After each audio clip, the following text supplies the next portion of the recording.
Hello students, myself Professor A.B. Sonalkar. Welcome to e-learning platform of Civil Engineering Department.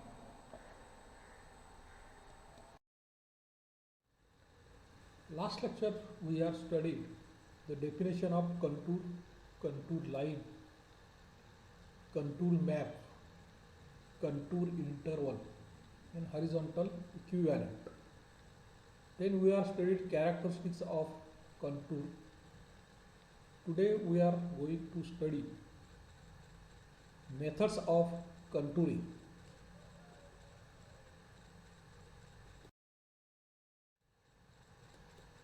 Typical land features. या स्लाइडमध्ये land features दाखवलेले आहेत. यापूर्वीच्या लेक्चरमध्ये आपण कॅरेक्टरिस्टिक्स ऑफ कंटूर पाहिले. त्यामध्ये काय होतं, ब्रिजचे कंटूर कसे येतात, व्हॅलीचे कंटूर्स कसे असतात हे आपण पाहिलं. तर ते जे कॅरेक्टरिस्टिक्स या प्लॅनवरती आपण त्याचं रीड करणार. बरोबर. आता इथं तुम्ही पाहिलं तर रीजचे कंटूर हे असे लूप टाईप असतं. बरोबर. तर इथं तुम्ही पाहिलं तर असे लूप टाईप कंटूर आहे.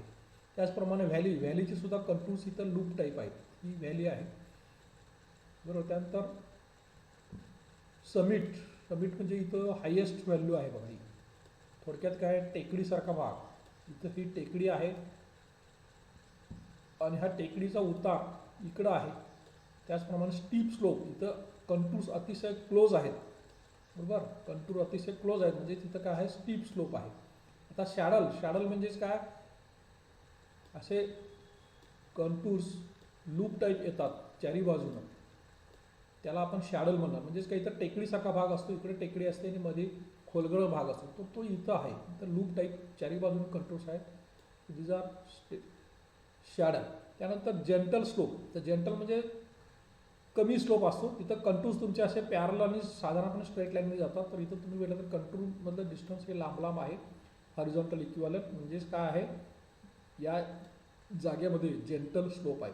तर अशा प्रकारे हे कंटूरच्या माध्यमातून आपण नकाशा वाचणार किंवा नकाशावरती ग्राउंडवरचे जे फीचर्स आहेत, म्हणजे कुठं व्हॅली आहे, कुठं रिव्हर आहे, कुठं प्लेन ग्राउंड आहे, कुठं स्टीप स्लोप आहे, कुठं रिज लाईन आहे, कुठं टेकडी आहे, कुठं पॉन्ड आहे, हे एका नकाशावरती किंवा कंटूर मॅपवरती आपल्याला वाचता येतं. आणि हे कंटूरमुळे methods of contouring. Contouring requires the planimetric position of the points whose elevation have been determined by leveling. तर कंटूरिंग किंवा कंटूर आपल्याला मार्क करायचे असतील तर लेवलिंगच्या साहाय्यानं ग्राउंडवरच्या पॉईंटचं इलेव्हेशन आपल्याला माहिती पाहिजे. The methods of locating contours therefore depending upon the instruments used to determine the horizontal as well as vertical positions of the several points in the area. एरियामधील सर्व पॉईंटचे हॉरिझॉन्टल आणि व्हर्टिकल पोझिशन्स आपल्याला ज्या इन्स्ट्रुमेंटच्या साहाय्याने आपण डिटरमाइन करतो, माहिती करून घेतो, ते इन्स्ट्रुमेंट आपल्याला कंट्रोलसाठी वापरावं लागेल. तर ते इन्स्ट्रुमेंट म्हणजेच काय, dumpy level, levelling staff, chain, tape, ranging rods. These are the instruments required for contouring. Methods of contouring. तर कंटूरिंगच्या there are mainly two methods of locating contours. Contour locate करण्याच्या दोन मेथड्स आहेत. One that is direct method and second indirect method. या दोन्ही मेथडच्या साहाय्याने आपण कंटूर्स हे लोकेट करू शकतो. त्यापैकी पहिली मेथड आहे डायरेक्ट मेथड.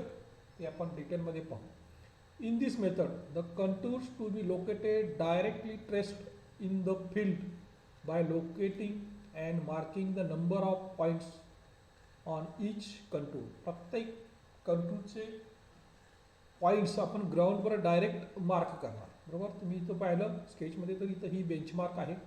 या बेंचमार्कचे लेवल आपण रेफरन्सला घेणार. म्हणजे मला 50 RLचा कंटूर पाहिजे. ते ग्राउंडवर मला कुठं 50 RL मिळते इलेव्हेशन, ते आपण ग्राउंडवर असे मार्क करणार पॉईंट्स. बरोबर. समजा मला इथं 50 मिळाले, इथं 50ची लेवल मिळाली, इथं 50ची लेवल मिळाली, इथं 50ची लेवल मिळाली, इथं 50ची लेवल मिळाली, आणि हे सगळे पॉईंट्स मी असे जोडले, ग्राउंडवरती मी ट्रेस केले. म्हणजे काय झालं, मला 50 RLचा कंटूर मिळाला. These points are then surveyed and plotted on plan and contours drawn through them. हे सगळे पॉईंट्स प्लॅनवरती नंतर आपण ड्रॉ करणार आणि कंटूर्स ग्राउंडवरती आणि पेपरवरती पण मार्क करणार. The direct method, in this method most accurate but very slow and tedious, a lot of time is wasted in searching points of the same elevation for contour. तर या मेथडमध्ये ही मेथड मोर accurate आहे पण it takes more time आणि ही method tedious आहे कारण आपल्याला ज्या लेवलचा कंटूर पाहिजे तो पॉईंट्स ग्राउंडवरची सर्च करायला आपल्याला बराच वेळ जातो. This is suitable for small area. ही मेथड स्मॉल एरियासाठी सुटेबल आहे. Where a great accuracy is required. जिथं जास्त ॲक्युरसी पाहिजे त्या ठिकाणीच ही डायरेक्ट मेथडच्या साहाय्याने आपण कंटूर्स मार्क करतो. डायरेक्ट मेथडची procedure. To start with a temporary benchmark. ग्राउंडवर एक टेम्पररी बेंचमार्क आपण मार्क करायचा. Is establish near the area to be surveyed with reference to permanent benchmark by fly levelling. तर फ्लाय लेवलिंग सहाय्यानं permanent बेंचमार्कपासून ज्या एरियाचा आपण सर्वे किंवा कंटुरिंग करणार त्या एरियामध्ये एक टेम्पररी बेंचमार्क आपण मार्क करणं ठेवणे. The level is then set up in such a position so that the maximum number of points can be commanded from the instrument station. त्यानंतर इन्स्ट्रुमेंट स्टेशन असं एक सिलेक्ट करा की ज्या स्टेशनपासून आपण मॅक्झिमम नंबर ऑफ पॉईंट्सची लेवल किंवा RLs घेता येते. The height of instrument is determined by taking a backside on the benchmark. आता फर्स्ट रिडिंग आपण लेवलिंग स्टार बेंचमार्कवरती पकडणार. BS reading that is the backside reading घेणार. आणखीन RL of benchmark plus backside reading आपण height of instrument काढणार and adding it for RL of benchmark. The staff reading required to fix points on the various contours is determined by subtracting the RL of each of the contours from the height of instrument. नंतर या height of इन्स्ट्रुमेंटमधून आपण staff reading minus करायचं की जेणेकरून आपल्याला required level ग्राउंडवर मिळेल आणि ते आपण सर्च करायचं आहे. याचंच एक एक्झाम्पल पाहू आपण. If the height of instrument is 82.48 metre. आपण बेंचमार्कवरती फर्स्ट रीडिंग घेतलं BS आणि RL of benchmark plus BS केल्यानंतर आपली हाईट ऑफ इन्स्ट्रुमेंट आली 82.48. Then the staff reading required to locate 82 metre 81 and 80 metre contours are. आपल्याला 82 मीटरचा कंटूर पाहिजे असेल बरोबर. तर स्टाफ रीडिंग किती पाहिजे 82.48मधून 0.48 मायनस केली की आपल्याला 82ची ग्राउंडची लेवल मिळेल. त्यामुळे ज्या ज्या ठिकाणी स्टाफ रीडिंग 0.48 मीटर येईल ते तो पॉईंट म्हणजेच तुमचा 82 कंटूरचा ग्राउंडवरचा पॉईंट. समजा मला 81 पाहिजे त्यासाठी मला 1.48 मीटर हे स्टाफ रीडिंग पाहिजे. म्हणजे 82.48मधून 1.48 मायनस केली की मला 81ची RL मिळेल. ग्राउंडवर मी असे पॉईंट शोधायचे की ज्याची स्टाफ रीडिंग मला 1.48 मिळेल बरोबर. त्याचप्रमाणे मला 80चा कंटूर पाहिजे त्यासाठी मला 2.48 मीटरचं स्टाफ रीडिंग पाहिजे. मग ग्राउंडवर मी प्रत्येक ठिकाणी अशा ठिकाणी स्टाफ पकडणार की ज्याची रीडिंग मला करेक्ट 2.48 मिळेल. म्हणजे तो ग्राउंडची 80 मीटरचा कंटूर ग्राउंडवरती मार्क होईल. The staff is held on an approximate position of point and then moved up and down the slope until the desired reading is obtain. त्यानंतर अंदाजे आपण स्टाफ ग्राउंडवर पकडायचं आणि किती रीडिंग येतं आहे ते पाहायचं आणि आपल्याला हे रिक्वायर्ड रीडिंग येईपर्यंत आपण स्टाफ मूव्ह करायचा अप अँड डाऊन. आणखी फायनल रीडिंग आल्याच्या नंतर तिथं मार्किंग करायचं. The point is marked with a peg. त्यानंतर पेगच्या साहाय्याने ग्राउंडवरती पॉईंट मार्क करायचे. Similarly various other points are marked on each contour. प्रत्येक कंटूरचं अशा प्रकारे पॉईंट्स हे मार्क करायचे. The line joining all these points give the required contour. आणि ह्या पॉईंट्सना जोडणारी लाईन आपल्याला रिक्वायर्ड कंटूर मिळेल. It may be noted that one contour is located at a time. एकाच वेळी एकच कंटूर लोकेट करायचा. म्हणजे 80चा पाहिजे तर 80चेच पॉईंट मार्क करायचे आणखी लोकेट करायचा. Having fix the contours within the range of the instrument the level is shifted and set up in a new position.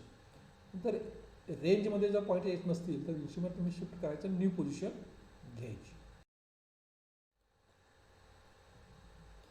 ते न्यू हाईट ऑफ इन्स्ट्रुमेंट, त्यानंतर न्यू हाईट ऑफ इन्स्ट्रुमेंट मिळेल and the required staff reading are then calculated in a similar manner. त्यानंतर आपल्याला required staff reading किती पाहिजे हे calculate करायचं and the process repeated till all the contours are located. आणि same process repeat करायची आपल्याला सर्व कंटूर्स लोकेट होईपर्यंत. The positions of the contour points are located suitably either simultaneously with levelling or afterwards. तर हे सगळे point levelling करत असतानाच मार्क करायचे किंवा नंतर मार्क करायचे ग्राउंडवरती. A theodolite, a compass or a plane table traversing is usually adopted for locating these points. तर हे जे पॉईंट आपण ग्राउंडवर मार्क केले ते पेपरवरती आपल्याला घ्यावे लागतील. त्याच्यासाठी आपण थिओडोलाइट सर्वे किंवा कंपास सर्वे किंवा प्लेन टेबल सर्वेच्या सहाय्यानं आपण हे पेपरवरती मार्क करणार. The points are then plotted on the plan and the contours drawn by joining the corresponding points by dotted curved line. त्यानंतर हे पॉईंट्स पेपरवरती मार्क करायचे आणि डॉटेड कर्व लाईनच्या सहाय्यानं कंटूर्स मार्क करायचे. Direct method by radial lines. तर radial लाईनच्या सहाय्याने आपण डायरेक्ट मेथडनं कंटूर पण मार्क करणार. This method is suitable for small areas. ही मेथड स्मॉल एरियासाठी आहे. Where a single point is in the centre can command the whole area. एक सिंगल पॉईंट आपण सेंटरला मार्क करणार. समजा या एरियाचा मला कंटूर मॅप तयार करायचा आहे, तर त्याच्या सेंटरला मी इथे एक पॉईंट घेतला की ज्याच्या सेंटरवरून मला सगळे पॉईंट इथले लोकेट होतील असा असेल तरच ही रॅडियल लाईन्स मेथड आपण वापरू शकतो. Radial lines are laid out from the common centre by theodolite or compass and their positions are fixed up by horizontal angles and bearings. तर एक सेंटरला असा पॉईंट घ्यायचं आणि अशा रॅडियल लाईन्स घ्यायच्या. ह्या रॅडियल लाईन्स पण मार्क करायच्या. तिचं angle then temporary benchmarks are first established at the center. सेंटरला आपण टेम्पररी बेंचमार्क फिक्स करायचा near the ends of the radial lines. The contour points are then located and marked on these lines and their positions are determined by measuring their distances along the radial lines. तर ह्या radial लाईन्सवरती आपण हे कंटूरचे point असे mark करायचे. ह्या सेंटरपासून बरोबर, ह्या सेंटरपासून हा तुमचा पॉईंट किती अंतरावर आहे हे डिस्टन्स मेजर करायची, इथली आर एल्स काढायची. आणि सेंटरपासून हा पुढचा पॉईंट किती अंतरावर आहे त्याची आर एल काढायची. नेक्स्ट पॉईंट किती अंतरावर आहे त्याची आर एल काढायची. ही डिस्टन्स मेजर करायची. त्याचप्रमाणे असे रॅडियली पॉईंट्स आपण मार्क करायचे. बरोबर, ह्या सेंटरपासून हे अंतर मेजर करायची, इथली आर एल्स काढायची. हे अंतर मेजर करायचं, आर एल्स काढायचं. हे अंतर मेजर करायचं. सो प्रत्येक पॉईंटचं सेंटरपासूनचं डिस्टन्स आणि त्याची आर एल आपण फाइंड करणार आणि ती पेपरवरती मार्क करणार. They are then plotted on the plan. त्यानंतर ते आपण प्लॅनवरती प्लॉट करणार. The contours drawn by joining all the corresponding points with the help of plane table instrument. त्यानंतर हे प्लेन टेबल इन्स्ट्रुमेंटच्या सहाय्याने कंटूर्स सर्व आपण पेपरवरती ड्रॉ करणार आणि ते जॉईन करणार. जे पेपरवरती आपल्याला कंटूर्स मिळतात. Then next method that is indirect method. In this method, the points located and surveyed are not necessarily on the contour lines, but the spot levels are taken along the series of lines laid out over the area. Indirect method मध्ये direct मेथडमध्ये जसं आपण required कंटूरचा point ग्राउंडवर locate करत होतो त्या पद्धतीने इथं आपण करणार नाही. तर स्पॉट लेवल्स घेणार ग्राउंडवरती आणि त्यानंतर मग आपण पेपरवर लोकेट करणार. The spot levels of the several representative points representing hills, depressions, ridge, valley lines and the changes in the slope all over the area to be contoured are also observed. जिथं hill टेकडी असेल, valley असेल, depression असेल, pond असेल, तर या ठिकाणी आपण स्पॉट लेवल्स घेतात आणि ते पेपरवरती ड्रॉ करतात. Their positions are then plotted on the plan. ह्या सगळ्या पॉईंटची पोझिशन आपण प्लॅनवर प्लॉट करणार and the contours drawn by interpolation. आणि मग या लेवल्स आपण पेपरवर मार्क करणार आणि इंटरपोलेशनच्या सहाय्यानं कंटूर्स मार्क करणार. This method of contouring is also known as contouring by spot levels. यालाच आपण कंटूरिंग बाय स्पॉट यापैकीच एक मेथड आहे ही स्क्वेअर मेथड. तर जो एरिया आहे तो एरिया आपण असं स्क्वेअरमध्ये डिवाईड करणार, स्क्वेअरमध्ये डिवाईड करणार. आणखी मग या कॉर्नरची RL घेणार, बरोबर. ती आली 100.8 असं पेपरवर मार्क करणार. ही आली 100.5, ही आली 100.3, ही आली 99.8, 99.3. अशा प्रकारे प्रत्येक कॉर्नरची RL आपण ग्राउंडवरती RL फक्त घेणार आणि ही पेपरवर अशी मार्क करणार. त्यानंतर मला रिक्वायर्ड कंट्रोल पाहिजे. कितीचा कंट्रोल पाहिजे? समजा इथं 101चा कंट्रोल आहे हा, बरोबर. इथं 101 आहे, बरोबर. इथं 101 आहे. त्यानंतर इथं 100.9 आहे, इथे 101.10 आहे. म्हणजे ह्या दोन्हीच्या मध्ये कुठेतरी 101 असणार, तो इथं आपण मार्क केलेला आहे. ही इंटरपोलेशनच्या सहाय्याने ही मार्क करायची. इथून किती अंतरावर 101 येईल ते. अशा प्रकारे हे ग्राउंडवरचे पॉईंट्स पेपरवर मार्क करायचे आणि हे आपण स्मूथ जोडले की हा 101चा हा कंट्रोल झाला. अशा प्रकारे हे कंट्रोल्स आपण पेपरवर मार्क करणार. ही स्क्वेअर मेथड, कारण हा एरिया आपण स्क्वेअरमध्ये डिवाईड करणार आणि प्रत्येक स्क्वेअरचा हा प्रत्येक कॉर्नरची RLs आपण घेणार. सेम प्रोसिजर जी आत्ता मी प्रोसिजर सांगितली तीच इथं दिलेली आहे. This method is commonly employed in all kinds of service as this is cheaper, quicker and less tedious as compare to direct method. तर डायरेक्ट मेथडपेक्षा ही लेस टीडियस आहे, चीपर आहे, क्विक आहे. There are mainly 3 methods of controlling direct indirect method. Indirect मेथडमध्ये 3 टाईपनं आपण controls mark करू शकतो. त्यामध्ये पहिला आहे by squares. In this method the whole area is divided into number of squares. या मेथडमध्ये सर्व एरिया स्क्वेअर्समध्ये डिवाईड करतात. The side of each may vary from 5 to 30 metre. 5-5 मीटरचे, 10-10 मीटर, 15-15 मीटरचे. ग्राउंडच्या नेचरवरून आपण स्क्वेअर्स मार्क करणार depending upon the nature of the ground and the control interval. The square need not be the same size throughout. तर ही जी स्क्वेअरची size आहे संपूर्ण एरियामध्ये एकच साईज असायलाच पाहिजे असं काही. The corners of the squares are pegged out and the reduced levels of these points are determined. प्रत्येक कॉर्नरला आपण पेग मार्क करणार आणि प्रत्येक कॉर्नरची रिड्यूस्ड लेवल ही फाइंड आउट करणार किंवा आपण डम्पी लेवलच्या सहाय्यानं किंवा ॲक्टिव्ह लेवलच्या सहाय्यानं रिड्यूस्ड लेवल घेणार.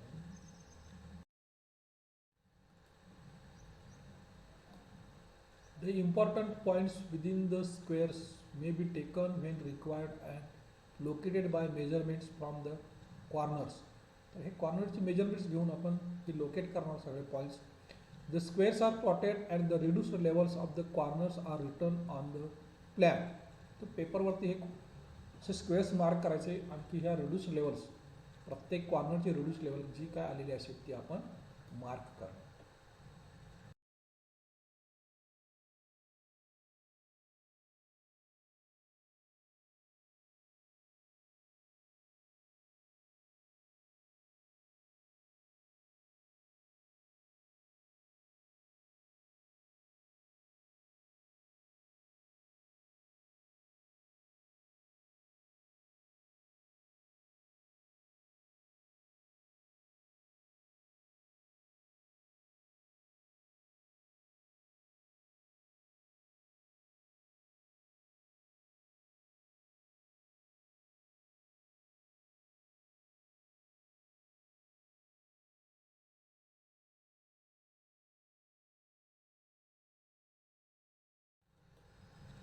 इनडायरेक्ट मेथडमध्ये नेक्स्ट मेथड आहे बाय क्रॉस सेक्शन. तर क्रॉस सेक्शनच्या सहाय्यानं पण आपण कंट्रोल्स काढू शकतो. This method is most suitable for the surveys of long narrow strip. ज्या ठिकाणी लॉंग नॅरो स्ट्रीपचा आपल्याला सर्वे करायचा असेल त्या ठिकाणी ही क्रॉस सेक्शन मेथड वापरली जाते. आता सच ॲज रोड, समजा तुम्हाला रोडचा सर्वे करायचा आहे, म्हणजे रोड एक ठराविक विड्थला रोड आणि असा लांबीला भरपूर असतो, म्हणजे तेवढ्या नॅरो स्ट्रीपची आपल्याला सर्वे कंट्रोल्स काढता येते. किंवा रेल्वे लाईन असेल, कॅनॉल्स असेल, et cetera. The cross sections are run traverse to the centre line of the work. तर क्रॉस सेक्शन ह्या रोडच्या सेंटर लाईनला आपण असं ट्रॅव्हर्स सर्वे करणार. And the representative points are marked along the lines of cross section. तर हेच आहे, म्हणजे तुमची रोडची सेंटर लाईन असेल तर ठराविक लेवल असे क्रॉस सेक्शन्स घेणार आहोत. क्रॉस सेक्शन्स घेणार या क्रॉस सेक्शनवरती ठराविक लेवलचे असे रिडिंग घेणार आर एल्स 5-5 मीटरला, 10-10 मीटरला, 15-15 मीटरला. The cross section lines need not necessarily be at right angles to the centre line of the work. या सेंटर लाईनला हे क्रॉसचे राईट अँगल पाहिजेच असं काही नाही. This may be inclined at any angle to the centre line of if necessary. जर गरज असेल तर आपण या सेंटर लाईनला ही इन्क्लाइंड लाईन पण घेऊ शकतो. The spacing of the cross section depends upon the topography of the country and the nature of the survey. आता ग्राउंडचं टोपोग्राफी कशी आहे आणि नेचर ऑफ सर्वे काय आहे त्याच्यावर आपण ही स्पेसिंग घेणार.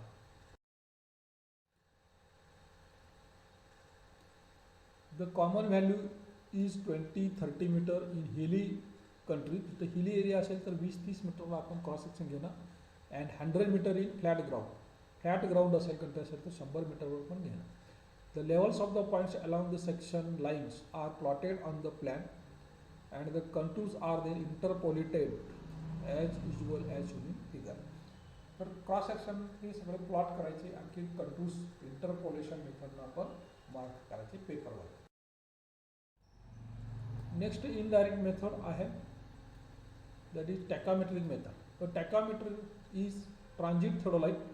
तर टॅकामीटर म्हणजेच काय, transit theodolite having diaphragm fitted with 2 stadia wires. त्याच्यामध्ये एक डायफ्रॅम असतो अशा प्रकारचा, त्याच्यामध्ये एक व्हर्टिकल हेअर आणि असे हॉरिझॉन्टल 3 क्रॉस हेअर्स असतात. The horizontal distance between the instrument and the staff stations may be determined by multiplying the difference of the staff readings of the upper and lower stadia wires with the stadia constant of the instrument, which is usually 100. आता horizontal distance from instrument to staff ही हिली एरियामध्ये आपण टेकच्या साईडने major न करता हा टॅकोमीटरच्या साईडने find out करणार. त्यामध्ये इथं 3 रिडिंग्स असतात, एक टॉप रिडिंग, सेंट्रल आणि बॉटम रिडिंग. तर हे एका विशिष्ट फाईलमध्ये टाकला आणखी हॉरिझॉन्टल डिस्टन्स आपण कॅल्क्युलेट करणार. This the tacheometer is used for the both the vertical as well as horizontal measurements. तर हे टॅकोमीटरच्या साईड आपण हॉरिझॉन्टल आणि व्हर्टिकल मेजरमेंट्स घेणार.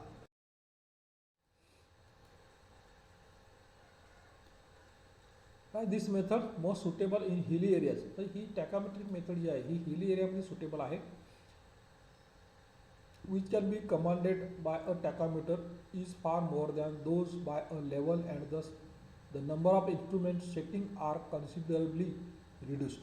A number of radial lines are laid out at a known angular intervals. अशा radial lines known angular interval ला आपण मार्क करणार.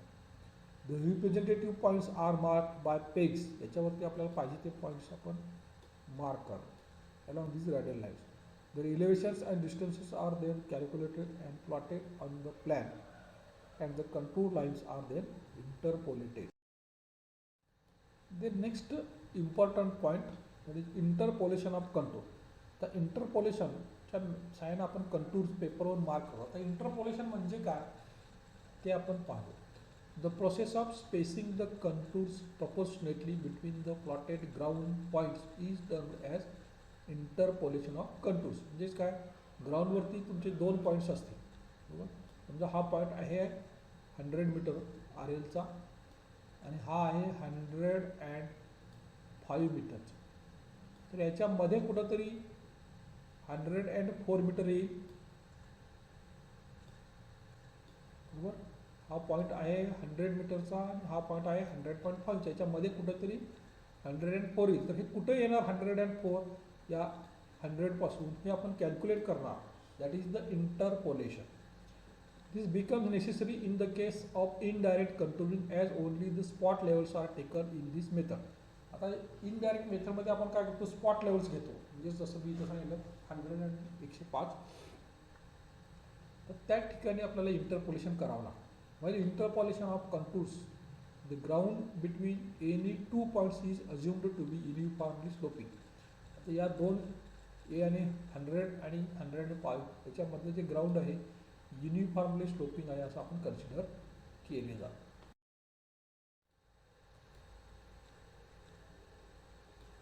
देर are main methods of interpolation. Interpolation काही मेथड्स आहेत. पहिले आहे by estimation. The position of the contour points between ground points are estimated roughly and the contours are then drawn through these points. हे रफली आपण estimate करणार ग्राउंडचे, जे समजा तुमचं 5-5 मीटरला आपण घेतलं तर ग्राउंडवर 5 मीटर किती अंतर आहे 5-5 मीटरला, या पद्धतीने. This is a rough method and suitable for small scale maps. Small scale मॅप्सला ही मेथड सुटेबल आहे. नेक्स्ट आहे by arithmetical calculation. This is very tedious but accurate method and is used for small areas where accurate results are necessary. तर अरिथमॅटिकल method ही tedious आहे पण accurate आहे, जिथं accurate result पाहिजे त्या ठिकाणी ही वापरली जाते. The contours are interpolated under. तर कंटूर हे खालील पद्धतीने दाखवले. Arithmetical calculation. Suppose A and B are 2 points at distance of 30 metre. A आणि बी हे 30 मीटरवर आहेत. बरोबर. समजा इथं कुठंतरी तुमचा ए स्टेशन आहे आणि दुसरा स्टेशन तुमचा इथं काहीतरी आहे बी. बरोबर. हे जे डिस्टन्स आहे हे डिस्टन्स किती आहे 30 मीटर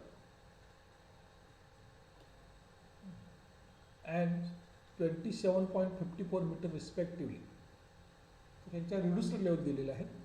तर एकाची एची रिड्यूस लेवल आहे 25.45, आणखी बीची आहे 27.54. Taking the contour interval 1 metre. आपल्याला 1 मीटरचा कंटूर इंटरवल पाहिजे. बरोबर. 26 and 27 metre contours may be interpolated. तर याच्यामध्ये हा 25.45 आहे आणि याची आर एल बीची 27 आहे. याच्यामध्ये कुठेतरी 26 असेल, त्याचप्रमाणे 27 असेल. बरोबर. हे आपल्याला इंटरपोलेट करायचं आहे. The difference of level between A and B is, A आणि बी मधला लेवल डिफरन्स किती आहे 2.09 मीटर. म्हणजे 25.45 मायनस 27.54 केलं ए आणि बी मधला vertical level difference. The difference of level between A and B is at 26 metre and 27 metre. तर A पासून 26 मीटरची लेवल डिफरन्स किती येणार 0.55. आणखी ए पासून 27 मीटर कंट्रोलची व्हर्टिकल लेवल डिफरन्स 1.55 असतं. Therefore, the horizontal distance between A and 26 meter contour is 0.55 upon 2.09 into 30 meter. And between A and 27 meter contour 1.55 divided by 2.05 into 30 meter. The distances are then plotted to scale on the map. तर हे जे काय distance येईल हे आपण स्केलच्या साईडने मॅपवरती plot करा. तर अशा प्रकारे अरिथमॅटिकल मेथडच्या साईडने आपण कंटूर्स इंटरपोलेट. नेक्स्ट मेथड आहे that is graphical method. Graphical method of interpolation is similar as compared to arithmetical method and also the results obtained are accurate. Out of several graphical methods the most common is given as below. हे graphical मेथडनं आपण असं graph तयार करणार, एक graph paper त्याच्यावरती असं marking करणार आर एस, आणि हे पेपर असा ग्राउंडवरती तुमच्या प्लॅनवरती पकडणार आणि आपल्याला पाहिजे तो कंटूर्स त्याच्यावरती मार्क करायचा. ग्राफिकल मेथडमध्ये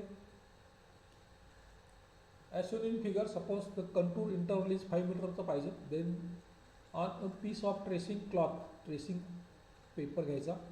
अ number of parallel lines are spaced at 0.5 metre. प्रत्येक 0.5 मीटर अशा पॅरलल लाईन्स जसं आपण अगोदरच्या स्लाईडमध्ये आपल्याला तशा ड्रॉ करायच्या. Are drawn. Every 10th line is being made thick. प्रत्येक 10वी लाईन ही थिक करायची, जे आपल्याला लक्षात येतं.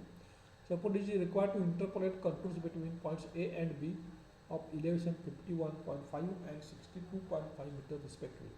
म्हणजे ए आणि बी मध्ये मला हा 2 कंटूर्स मार्क करायचे आहेत.